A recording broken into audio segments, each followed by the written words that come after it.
산삼을 버리고 불씨를 택한 여자. 김진사 댁은 고을에서 인삼으로 숨 쉬는 집이라 불렸다. 대문에 걸린 편액은 낡았어도 집 뒤 산자락의 인삼밭만큼은 누구도 넘볼 수 없었다.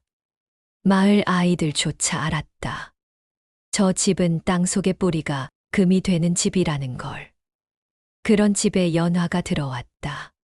가난한 나무꾼의 딸. 손끝이 고운 교수도 아니고 글씨를 잘 쓰는 집 딸도 아니었다. 하지만 눈이 참 맑았다. 맑으면서도 어딘가 단단했다. 시어머니는 첫날부터 말했다.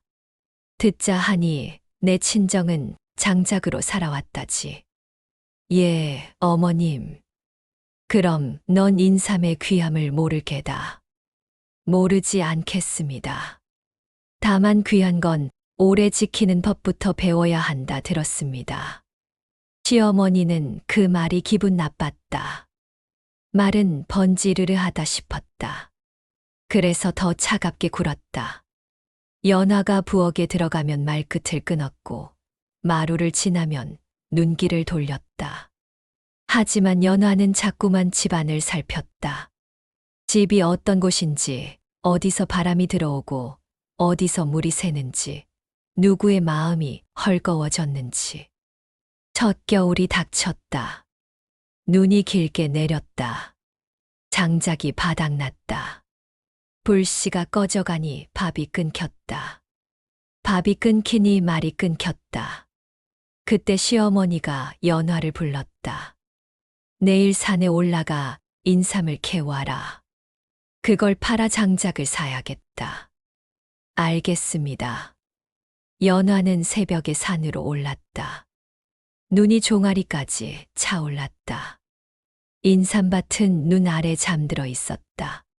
그녀는 인삼밭 앞에 섰다가 발을 돌렸다. 대신 마른 나무들이 서 있는 능선을 향했다. 도끼로 나무를 베고 짐을 지고 내려왔다. 해질 무렵 연화가 돌아왔을 때 광주리에는 인삼이 아닌 장작이 가득했다. 시어머니가 소리쳤다. 이게 무슨 짓이냐? 시아버지 김진사도 얼굴이 붉어졌다. 산에 인삼이 널렸거늘 장작을 사 오다니. 연화는 고개를 숙였다. 인삼은 내일도 캘 수 있으나 오늘 밤 불이 꺼지면 오늘을 넘기지 못합니다. 내가 감히가 아니라 살기 위해서입니다. 그 말에 친척들이 들끓었다. 쫓아내라는 말이 바로 나왔다. 연화는 그날 밤 쫓겨날 각오로 아궁이에 불을 지폈다. 불이 살아나자 방이 따뜻해졌다. 아이들처럼 어른들도 잠이 조금 편해졌다. 그러나 말은 더 차가워졌다. 불은 살렸으나 체면을 죽였다는 눈빛이 며느리를 찔렀다. 며칠 뒤 곡식이 떨어졌다. 시어머니는 다시 말했다. 이번엔 인삼을 캐라. 장작이 아니라. 예. 연화는 이번에도 인삼을 캐지 않았다. 장작을 팔아 좁쌀과 소금과 된장거리를 사왔다. 집안이 또 뒤집혔다. 시아버지가 마침내 며느리를 불러 앉혔다. 밤이었다. 바깥바람이 창호를 때렸다. 연화야. 예, 아버님. 내가 옳은지 모르겠다. 다만 이 집안이 흔들린다. 흔들리는 집은 무언가를 더 꽉 쥐려 합니다. 그러나 더 꽉 쥐면 손가락이 부러집니다. 그럼 어찌해야 하느냐? 놓을 것은 놓고 지킬 것은 지켜야 합니다. 저는 불을 지키겠습니다. 김진사는 그 말에 오래 침묵했다. 며느리 말이 건방지게 들릴 법도 했다. 그런데 이상하게도 그 말이 살려달라는 말처럼 들렸다. 그날 김진사는 처음으로 며느리를 사람으로 보기 시작했다. 봄이 되자 진짜 재앙이 왔다. 인삼밭에 병이 돌았다. 뿌리가 물러지고 잎이 누렇게 떴다. 약방의 늙은 약초꾼이 밭을 보고 고개를 저었다. 올해 반 토막이요. 운이 나쁘면 씨까지 죽소. 시어머니가 손으로 가슴을 쳤다. 조상님, 이게 무슨 벌이란 말이오. 그때 연화가 말했다. 밭을 갈아엎어야 합니다. 시어머니가 눈을 부릅떴다. 미쳤느냐, 조상밭을 갈아엎어. 썩은 뿌리를 남기면 다 죽습니다. 조금 베어내고 물기를 바꾸고 거름을 바꾸어야 합니다. 내가 뭘 안다고. 저는 땅이 썩는 냄새를 압니다. 친정이 그 냄새로 살았습니다. 연화는 말로만 하지 않았다. 밤마다 밭으로 나가 병든 자리부터 파냈다. 썩은 뿌리는 과감히 버렸고 살아있는 뿌리는 옮겨 심었다. 물기를 틀어 밭이 숨 쉴 구멍을 만들었다. 그리고 인삼밭 일부에 약초 씨를 뿌렸다. 황기, 당귀, 감초 돈이 되는 것만 고른 게 아니었다. 땅을 살릴 것을 고른 것이었다. 마을 사람들은 비웃었다. 양반 며느리가 장사치가 되었네. 인삼밭을 망치고 약초밭을 만든다더라. 연화는 장작을 해다 팔았다. 장작은 겨울만 필요하지만 사람 마음은 사계절 필요했다. 연화는 장작을 돈으로만 보지 않았다. 장작은 약속이었다. 불을 이어주겠다는 약속. 그래서 연화는 장작을 팔 때도 똑같이 말했다. 지금은 값이 비싸도 봄에 값이 떨어지면 되갚으셔도 됩니다. 사람들은 코웃음 치다가도 연화가 장작을 딱 맞게 쪼개놓는 걸 보면 입을 다물었다. 그 손엔 허투루가 없었다. 그해 여름 관아에서 아전이 내려왔다. 얼굴이 번들거렸다. 김진사 댁. 인삼새가 밀렸소. 시아버지가 말끝을 흐렸다. 체면이 먼저였다. 올해는 흉년이라. 아전이 손바닥을 비볐다. 흉년이면 더 내야지. 관아 살림은 누가 책임지오? 그때 연화가 앞으로 나섰다. 얼마가 밀렸습니까? 아전이 며느리를 아래 위로 훑어봤다. 내가 대신 낼 거냐? 예. 나누어 갚겠습니다. 무엇으로? 장작과 약초로. 아전은 웃음을 터뜨렸다. 양반집이 장사치 흉내를 내는구나. 연화는 고개를 숙였다. 오늘은 흉내여도 내일은 납세하는 집이 되겠습니다. 그 말이 아전의 귀에 들어갔는지 아닌지 알 수 없었다. 하지만 아전은 그날 연화라는 이름을 기억했다. 그 기억이 훗날 칼이 될지 방패가 될지 그땐 아무도 몰랐다. 가을이 오자 인삼밭의 피해는 생각보다 컸다. 집안 사람들의 얼굴이 더 어두워졌다. 시어머니는 며느리 탓을 하고 싶었다. 그러나 이상했다. 밥이 끊기지 않았다. 불이 꺼지지 않았다. 방은 따뜻했다. 마당에는 장작이 쌓였고 부엌에는 소금이 있었다. 집안이 살아는 있었다. 그 겨울 큰 한파가 왔다. 마을 절반이 불을 잃었다. 장작값이 치솟았다. 사내들은 산에 올라가다가 다리가 얼어붙고 노인들은 이불 속에서 떨었다. 밤마다 울음이 들렸다. 그때 연화는 장작 더미를 보고 말했다. 풀어야 합니다. 시아버지가 놀랐다. 우리가 쓸 것도 모자라다. 우리가 쓰는 건 오늘입니다. 이웃이 잃는 건 내일입니다. 연화는 장작을 나누어 주었다. 공짜는 아니었다. 대신 약속을 받았다. 봄의 밭을 같이 손봐 주십시오. 여름에 약초를 같이 캐주십시오. 겨울에 장작을 같이 패주십시오. 사람들은 처음엔 반신반의했으나 살아남기 위해 고개를 끄덕였다. 그 약속은 이상하게도 사람들을 묶었다. 연화는 돈이 아니라 사람의 손을 모으고 있었다. 봄이 되자 밭에 사람들이 모였다. 며느리님, 어디부터 손댈까요? 연화는 호미를 들고 말했다. 물길부터 봅시다. 땅이 숨을 쉬게 해야 합니다. 그해 여름, 인삼밭은 완전히 회복되지 못했다. 그러나 약초밭이 힘을 냈다. 약초는 인삼만큼 비싸진 않았지만 꾸준했다.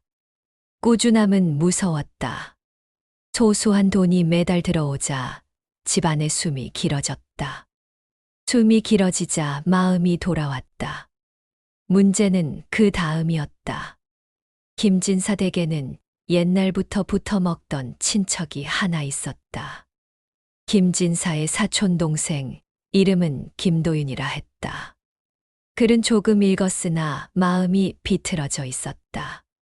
그는 늘 말했다. 형님이 인삼밭을 나에게 조금만 나눠주셨다면. 그 말은 감사가 아니라 원망이었다. 도윤은 연화가 집안을 다시 묶어 세우는 걸 보며 속이 뒤틀렸다. 가난한 며느리가 집안의 기둥이 되는 꼴을 못 봤다. 무엇보다 도윤은 인삼밭을 노렸다. 밭의 지분을 둘러싼 문서가 애매한 구석이 있었고 그 구멍을 파고들 생각이었다. 어느 날 도윤이 관아 아전과 술자리를 했다. 김진사 댁이 요즘 살림이 나아졌다지? 아전이 비죽 웃었다. 그 며느리 말이 번드르르 하더니 장작으로 세금을 내더라. 도윤이 잔을 채웠다. 세금이란 건 더 거들수록 좋지 않소. 거들 명분이 있어야지. 명분이라 인삼밭을 숨겨 놓았다거나 관아에 바칠 인삼을 빼돌렸다거나 그런 소문 하나면 되지 않겠소. 아전의 눈빛이 달라졌다. 며칠 뒤 관아에서 다시 사람이 내려왔다. 이번엔 단순한 독촉이 아니었다. 인삼밭을 검사하겠다는 명령이었다. 숨긴 인삼이 있다는 밀고가 들어왔다는 것이었다. 시어머니는 정신이 아찔했다. 이게 무슨 말도 안 되는. 연화가 조용히 물었다. 누가 밀고 했는지 알 수 있습니까? 아전이 어깨를 으쓱했다. 세상은 넓고 귀는 많지. 그날부터 집안은 또 흔들렸다. 불을 지키는 것만으로는 부족했다. 이번엔 명예를 지켜야 했다. 김진사 댁이 관아의 미움을 사면 인삼밭은 빼앗길 수 있었다. 그 순간 연화는 깨달았다. 집안을 살리는 일은 땅과 불만이 아니었다. 권력의 바람도 읽어야 했다. 연화는 마을 약초꾼을 찾아갔다. 어르신, 관아에 드나드는 사람 중 믿을 만한 이가 있습니까? 약초꾼은 잠시 생각하다가 말했다. 설이 하나가 있지. 이름은 박석이라 부르는데 욕심은 있으나 악하지는 않아. 그를 만나게 해 주십시오. 연화는 박석이를 만났다. 떡과 술을 내밀지 않았다. 대신 상황을 내밀었다. 제가 무엇을 하면 관아가 그만 흔들까요? 박석이가 웃었다. 대개는 돈이지. 돈이면 얼마가 필요합니까? 그건 명분 따라 다르지. 연화가 고개를 끄덕였다. 명분을 없애겠습니다. 연화는 밀고의 실체를 찾기 시작했다. 그녀는 마을을 돌아다니며 소문이 지나간 길을 추적했다. 누구 입에서 누구 입으로 넘어갔는지, 어느 날부터 말이 바뀌었는지, 그리고 결국 한마디를 잡아냈다. 도윤 도련님이 관아 아전이랑 자주 술을 마신다더라. 연화는 그날 밤 시아버지에게 말했다. 아버님, 집안의 적은 바깥이 아닐 수 있습니다. 김진사가 굳은 목소리로 물었다. 도윤이냐? 연화는 대답 대신 조용히 고개를 숙였다. 김진사는 피가 거꾸로 솟았다. 혈육을 의심하는 것만큼 괴로운 일이 없었다. 하지만 집안을 빼앗길 수는 없었다. 김진사는 도윤을 불렀다. 도윤은 능청스럽게 웃었다. 형님, 왜 부르셨습니까? 내가 관아 아전과 술을 마셨다지. 그게 무슨 죄입니까? 사람 사는 세상에 술도 마시지요. 김진사가 이를 악물었다. 밀고가 들어갔다. 도윤은 눈을 크게 떴다. 세상에 누가 그런 짓을. 그 연기가 너무 매끄러웠다. 연화가 한마디 했다. 도련님 밀고가 숨긴 인삼이라 했습니다. 그런데 이 집에 숨길 인삼이 있습니까? 도윤이 순간 말문이 막혔다. 그야. 연화가 이어 말했다. 없는 것을 있다고 한 소문은 없는 것을 만들려는 자가 냅니다. 도윤의 얼굴이 살짝 일그러졌다. 시어머니가 그 표정을 봤다.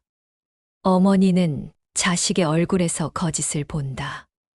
그 순간 시어머니의 가슴이 무너졌다. 피부치가 집안을 파먹고 있었다. 하지만 증거가 없었다. 도윤을 몰아낼 수는 없었다. 도윤은 오히려 더 교활해졌다. 마을에 연화의 소문을 뿌렸다. 며느리가 장작 장사로 남자들과 어울린다. 관아 서리와 몰래 만난다. 야담은 원래 입이 빠르다. 집안은 다시 더럽혀졌다. 연화는 울지 않았다. 대신 판을 바꿨다. 그녀는 마을 어귀 주막에서 장작을 팔던 거래처들을 불러 모았다. 이 집안은 이제 인삼만으로 살지 않습니다. 여러분과 함께 삽니다. 사람들이 웅성거렸다. 우리가 뭘 하면 됩니까? 연화가 말했다. 소문은 불처럼 번집니다. 불은 바람이 키웁니다. 바람을 바꿉시다. 그날부터 마을의 말이 바뀌기 시작했다. 누군가 며느리가 수상하다 하면 다른 누군가가 말했다. 수상한 게 아니라 우리 겨울을 살린 사람이야. 그 며느리 덕에 우리 집 아이가 안 얼어 죽었어. 관아 세금도 장작으로 냈다는데 누가 그런 짓을 하겠어. 소문은 물처럼 흐르며 방향을 바꿨다. 관아의 검사가 시작되던 날, 아전들이 인삼밭을 헤집었다. 사람들은 숨을 죽였다. 인삼이 숨겨져 있기는커녕 밭은 병을 이기느라 정리된 흔적뿐이었다. 아전은 기분이 상했다. 빈손으로 돌아갈 수 없다는 얼굴이었다. 그때 박석이가 조용히 말했다. 이 집안은 세금을 미루지 않았습니다. 오히려 다른 집들의 세금까지 대신 갚겠다고 약조했습니다. 아전이 눈살을 찌푸렸다. 대신 박석이가 고개를 끄덕였다. 장작과 약초 유통을 관아 창고 쪽으로 연결하면 관아에도 이득이 될 겁니다. 연화가 한 발 앞으로 나섰다. 제가 관아의 장작을 안정적으로 공급하겠습니다. 대신 근거 없는 밀고로 집안을 흔들지 말아 주십시오. 아전이 비웃었다. 내가 뭘 믿고 그런 말을? 연화는 단호했다. 불이 꺼지면 관아도 춥습니다. 그 말은 오만처럼 들렸지만 사실이었다. 겨울엔 관아도 장작이 필요했다. 결국 아전은 조사 결과 이상 없음으로 마무리했다. 다만 떠나기 전 이렇게 덧붙였다. 다음엔 실수하지 마라. 그 말은 협박이자 경고였다. 연화는 알았다. 위기는 끝난 게 아니었다. 잠시 비켜갔을 뿐이었다. 도윤은 이 판에 졌다. 그러나 완전히 물러서지 않았다. 그는 더 큰 수를 준비했다. 인삼반 문서를 뒤져 조상대에 작성된 분재 기록을 찾아냈다. 그 기록에는 도윤 집안이 일부 지분을 주장할 구석이 있었다. 도윤은 그 종이를 들고 김진사 앞에 나타났다. 형님, 이 문서를 보십시오. 제 아버지 대에 약조된 것이 있습니다. 김진사가 종이를 보고 얼굴이 하얗게 질렸다. 애매했다. 정말 애매했다. 이 애매함 하나로 관아에서 소송이 붙으면 피를 볼 수 있었다. 시어머니가 울먹였다. 이 집이 이렇게까지 되어야 하냐. 도윤이 냉소했다. 형님이 아예 밭을 절반 주면 소송은 피할 수 있습니다. 그때 연화가 말했다. 도련님, 절반을 주면 소송이 끝날까요? 도윤이 턱을 들었다.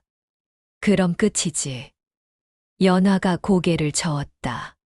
절반을 주면 다음엔 또 무엇을 요구할 겁니까? 끝은 없습니다. 김진사는 숨이 막혔다. 혈육과 밭, 체면과 생존이 한꺼번에 덮쳤다. 그날 밤 김진사는 방에서 나오지 않았다. 술을 부어 마시며 중얼거렸다. 조상님, 내가 어찌해야 합니까? 연화는 새벽에 혼자 마당에 섰다. 하늘은 어둡고 바람이 차가웠다. 그녀는 아궁이 앞에 앉아 불씨를 들여다보았다. 불은 작아도 꺼지지 않았다. 연화는 그 불을 보며 결심했다. 이번에는 말이 아니라 판 자체를 끝내야 한다.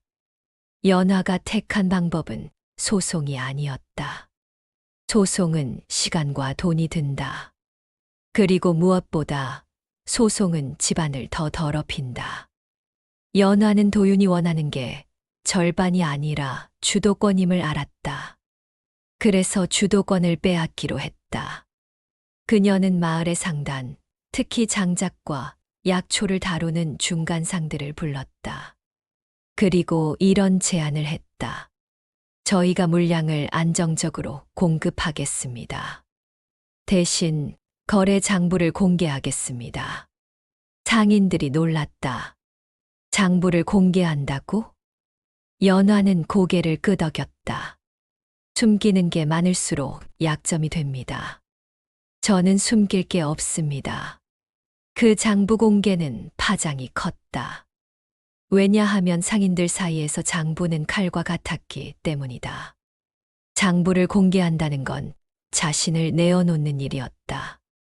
하지만 연화의 장부는 깨끗했고 약속이 정확했다. 상인들은 연화를 믿기 시작했다.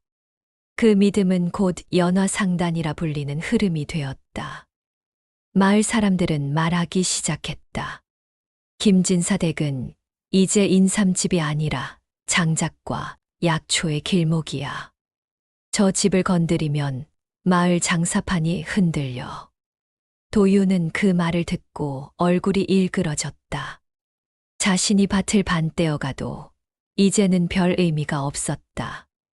밭이 아니라 길이 중요해졌기 때문이다. 도윤은 마지막으로 더 독한 술을 꺼냈다. 관아 서리중돈에 약한 자를 포섭해 연화가 관아와 결탁했다는 문서를 만들려 했다. 그 문서가 관아에 올라가면 연화는 죄인이 된다. 죄인이 되면 집안은 끝이다.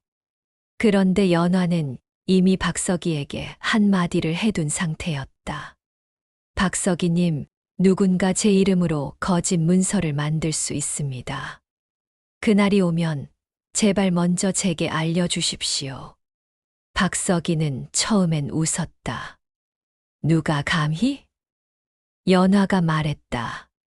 감히 하는 사람은 늘 있습니다. 돈과 체면을 위해서요. 예감은 맞았다. 박석이는 수상한 서류 움직임을 알아챘다. 그리고 연화에게 사람을 보냈다. 연화는 바로 움직였다. 그녀는 문서를 빼앗거나 태우지 않았다. 그런 건 약한 방법이다. 대신 도윤이 거짓 문서를 만들었다는 사실이 확실히 드러나게 판을 짰다. 연화는 도윤이 포섭한 서리에게 장작을 납품하는 척 접근했다. 그리고 일부러 이렇게 말했다. 저를 좋게 써주는 문서가 돌고 있다지요. 서리가 눈을 번쩍 뜨며 물었다. 누가 그런 말을 했소? 연화는 웃었다. 고을은 좁습니다. 다 들립니다. 그 말은 서리를 급하게 만들었다. 급해진 사람은 실수한다. 서리는 도윤에게 달려가 말했다. 그 여자가 눈치챘습니다. 도윤이 이를 갈았다. 그럼 더 빨리 올려야 한다. 그날 밤 도윤은 문서를 관아에 올렸다. 그러나 바로 다음 날 아침 박석이가 관아의 상급자에게 따로 보고했다. 이 문서는 어제 급히 들어왔습니다. 서리의 결제 흔적이 이상합니다. 그리고 내용이 사실과 다릅니다. 상급자는 서류를 살피다가 묻었다. 누가 이 일을 주도했지? 박석이는 대답을 아꼈다. 흔적은 도윤 쪽으로 이어집니다. 관아는 체면을 지키기 위해 조용히 조사에 들어갔다. 겉으로는 아무 일도 없는 듯 했다. 그러나 며칠 뒤 도윤이 불려갔다. 그리고 돌아오지 못했다. 돌아왔을 때는 얼굴이 반쯤 꺼져 있었다. 그날 밤 도윤은 김진사 댁 대문 앞에서 무릎을 꿇었다. 형님 살려주십시오. 시어머니가 울부짖었다. 그래도 피부치인데. 김진사는 오래 침묵하다가 말했다. 내가 살려달라 했지. 너는 우리에게 단 한 번이라도 살려달라 말한 적 있느냐? 너는 늘 가져가려 했지. 도윤은 고개를 숙였다. 죄를 지었습니다. 연화는 그 장면을 보고도 말이 없었다. 다만 속으로 생각했다. 사람은 끝까지 가야 자기가 한 일을 본다. 그녀는 도윤을 완전히 내치자고 말하지 않았다. 대신 김진사에게 조용히 말했다. 아버님 쫓아내면 또 원망이 됩니다. 살려두되 다시는 칼을 쥐지 못하게 하십시오. 어찌 밭이 아니라 노동을 주십시오. 땅을 파게 하십시오. 땀을 흘리게 하십시오. 땀은 거짓을 씻습니다. 그리하여 도윤은 밭으로 내려갔다. 처음엔 이를 갈았다. 그러나 한 달, 두 달 손이 갈라지고 허리가 휘어지자 사람의 마음이 조금씩 내려앉았다. 어느 날 도윤이 연화에게 말했다. 너는 왜 이렇게까지 하느냐? 연화가 대답했다. 집은 한 번 무너지면 다시 세우는데 사람이 죽습니다. 저는 죽는 사람을 덜 보고 싶습니다. 도윤이 비웃듯 웃었다. 너 착한 척하네. 연화는 고개를 저었다. 착한 게 아닙니다. 겁이 많아서요. 무너지는 걸 보면 다시는 못 일어나는 사람이 생기니까요. 도윤은 말이 없었다. 그 뒤로 김진사 댁은 완전히 달라졌다. 인삼밭은 예전만큼 넓지 않았다. 하지만 집안의 돈줄은 더 굵어졌다. 이유는 단순했다. 인삼은 한 번의 큰 돈이지만 기복이 컸다. 약초와 장작은 큰 돈은 아니어도 끊기지 않았다. 그리고 가장 큰 변화는 집안이 마을과 연결되었다는 것이었다. 예전의 김진사 댁은 혼자 잘난 집이었다. 연화 이후의 김진사 댁은 함께 사는 집이 되었다. 관아의 시선도 달라졌다. 한 번은 상급 관리가 김진사 댁을 찾아와 물었다. 어찌하여 이 집은 흉년에도 버티는가? 김진사가 대답했다. 예전엔 인삼 하나만 믿었습니다. 지금은 사람의 손을 믿습니다. 관리의 눈길이 연화에게 갔다. 저 여자가.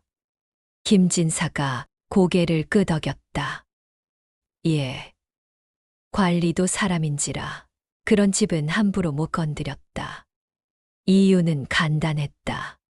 집이 곧 마을의 숨통이 되어버렸기 때문이다.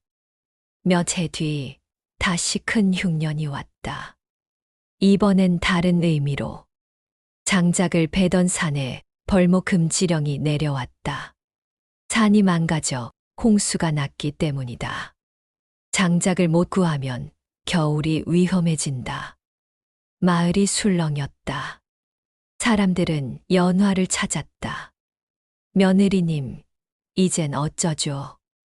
연화는 망설이지 않았다. 장작만 생각하면 길이 막힙니다. 불을 생각합시다. 연화는 땔감을 바꿨다. 볏짚 왕겨, 마른 풀, 톱밥을 모아 압축해 땔감으로 만드는 방법을 사람들에게 가르쳤다. 생소했지만 가능했다. 그녀는 말했다. 불은 나무에서만 나지 않습니다. 불은 준비에서 납니다. 그 말이 또 마을을 살렸다.